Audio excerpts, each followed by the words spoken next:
দাদা দাদা দাদা কি বাংলাদেশ থেকে এসেছেন? জি ভাই, আমি বাংলাদেশ থেকে আসছি, তো দাদা বাংলাদেশ কোন জায়গা থেকে এসেছেন?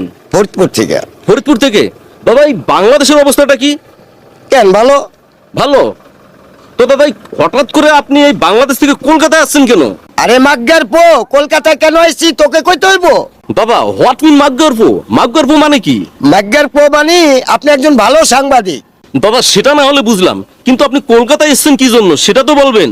আমি কলকাতায় এসেছি, ওই যে ওর নাম কে যেন সুয়েরের বিন্দু, ওরে নাকি বাঙালিরা জুতা পিটা করেছে, তাই ওকে একটু সান্ত্বনা দিতে আসছি। আরে দাদা ও তো নাম সুরের বিন্দু না, ওর নাম হচ্ছে শুভেন্দু। ওই সুয়েরের বিন্দু আর সুবিন্দু একই কথা। তাহলে দাদা এই জন্যই কি আপনি কষ্ট করে বাংলাদেশ থেকে কলকাতায় এসেছেন? আরে না ভাই, আরো কারণ আছে। দাদা কি কারণ? ভাই আপনি এটা শুনলে প্যান্টটা আবার হাগু করে দেবেন না তো? দাদা যে কি বলেন। তাহলে শুনেন, এই কলকাতা